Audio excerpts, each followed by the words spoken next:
করবো, তোমাকে সময় মতো খেতে না দিলে তোমার দাদা আমাকে ভীষণ বকাবকি করে।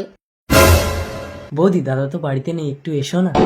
সুরঞ্জন, বাবা মা মরে যাওয়ার পর তোমাকে তোমার দাদা সন্তানের মতো মানুষ করেছে, আর আমাকে কথা বলতে তোমার লজ্জা করলো না? বৌদি দাদাকে এসব কথা বলো না প্লিজ। তোমার দাদার কাছে আমি কিছু গোপন করি না।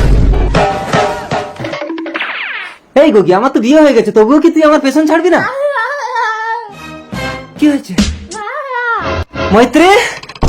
খতম। আমার মৈত্রী, মৈত্রী আমাকে ছেড়ে চলে গেল। সুরঞ্জন, আমি তোকে ছাড়বো না।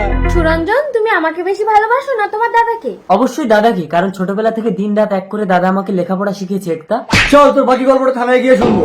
বৌদির সঙ্গে নোংরামো করে তাকে খতম করে এখানে সে প্রেম করছিস? ওকে ছেড়ে দিন, ও কিছু করেনি, ও সকাল থেকেই আমার কাছে। ওই গৌকে নিজের চোখে সব দেখেছে। দাদা অফিসার, নিয়ে যা নাকি। এই চল, আর আপনি আসুন, পোস্টমর্টম হয়ে গেলে বডি নিয়ে আসবেন। এই গগিয়ে তো আনন্দ পাচ্ছে কেন? আয় আয়। এই গগি, তোর জন্য আমি প্লাস্টিক সার্জারি করে সুরঞ্জনের রূপ নিয়ে ওর বৌদিকে মারলাম, ওকে ফাঁসির মঞ্চে তুললাম। এবার তুই আমার বাচ্চা পেটে নিয়ে ওর দাদাকে বিয়ে করতে পারবি, আর আমি সুরঞ্জন হয়ে একতাকে বিয়ে করে ওই ঘরে তোর সাথে রাত কাটাবো।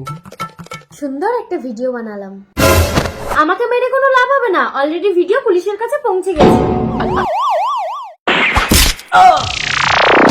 এসব ক্রিমিনালদের আমি ডাইরেক্ট এনকাউন্টার করি। নিয়ে যান এটাকে। দাদা এই চলো সুরঞ্জন। আহ, আহ।